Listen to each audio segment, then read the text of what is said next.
First performer Vikkals பெருசா entertainment பண்ணி நாங்க பார்த்தது இல்ல. ஃபர்ஸ்ட் வந்து நாங்க ரம்யா சொல்றோம். என்டர்டெயின்மெண்டா பண்ணாங்களான்னா யாருக்கும் எங்களுக்கு பெருசா ஞாபகம் வரல. ஹாய் ஹலோ எல்லாருக்கும் வணக்கம் and welcome back to our channel. So Bigg Boss வீட்டுக்குள்ளே இன்றைக்கும் பார்த்தீங்கன்னா முதல் ப்ரோமோ அந்த சோறு சோப்பு மாப்பு டாஸ்க்கை பற்றினது தான். ஸோ இந்த டாஸ்கில் ஒவ்வொரு டீம்லேருந்தும் ஒரு ஃபர்ஸ்ட் பர்ஃபார்மர் ஒரு பெஸ்ட் பர்ஃபார்மர் தேர்ந்தெடுக்கணும். இதை தேர்ந்தெடுக்க போது மற்ற டீமை சேர்ந்தவர்கள் தான்.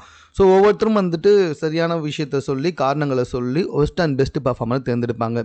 இந்த ப்ரோமோவை பொறுத்த வரைக்கும் சரியான போட்டி 2 பேருக்கு நடுவில் தான் நடந்துச்சு. நம்ம ரம்யா இருக்காங்கல்ல, அவங்கெல்லாம் ஒரு பெஸ்ட் பர்ஃபார்மர் நினச்சிக்கிட்டு இருக்காங்களோ என்னவோ தெரியல.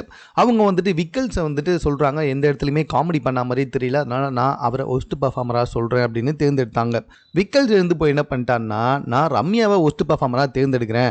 அவங்க ஏதாவது இடத்துல என்டர்டைன்மெண்ட் பண்ணாங்களான்னு சொல்லி பார்த்தீங்கன்னா எங்களுக்கு எந்த இடத்துலையுமே ஞாபகமே வரல, அதனால நான் அவங்கள வந்துட்டு தேர்ந்தெடுக்கிறேன்னு சொன்ன உடனே இந்த ரம்யா போயிட்டு முடியை பிச்சு வச்சு வெளியே போய் உட்காந்துருச்சு. ஏமா நீ பண்ணும்போது அவர் ரொம்ப ஜாலியாக சிரிச்சு தானே இருக்காரு, அவர் பண்ணும்போது நீ ஏன் தேவையில்லாமல் டென்ஷன் ஆகிட்டு இருக்க? அவருக்கு மட்டும் இல்லைம்மா, நீ எந்த இடத்துலையுமே வந்துட்டு காமெடி பண்ணிக்கிட்டு நல்ல பெஸ்ட்டாக ஏதாவது பர்ஃபார்மன்ஸ் பண்ணியான்னு பார்த்தீங்கன்னா, ஃபன்னாக என்டர்டைன்மெண்ட்டாக ஏதாவது பண்ணியான்னு பார்த்தீங்கன்னா எங்களுக்குமே எதுவுமே ஞாபகம் வரல. அதனால் விக்கல்ஸ் அங்கே சொன்னது ஒன்றும் பெரிய விஷயமா எங்களுக்கும் தெரில. நீ ஏன் தேவையில்லாம சீனை போட்டுட்ருக்க? இப்போ வரைக்கும் பிக் பாஸ் வீட்டுக்குள்ளே போயிட்டு நீ என்னத்தை கிழிச்ச அப்படின்றத எவ்வளோ நேரம் தேடி உக்காந்தாலும் ஒன்றுமே ஞாபகத்துக்கு வரமாட்டுது. ஸோ விக்கல் சொன்ன விஷயம் சரியாக தான் இருக்குது, ஆனால் அதுக்கு தேவையில்லாமல் ஓவராக ரியாக்ட் பண்ணிகிட்டு இருக்காங்க நம்மளுடைய ரம்யா. இதுதான் வந்துட்டு ஃபஸ்ட்டு ப்ரோமோ. உங்களுக்கு இது சம்மந்தமாக என்ன தோணுது அப்படின்றத கமெண்ட்டில் தெரியப்படுத்துங்க.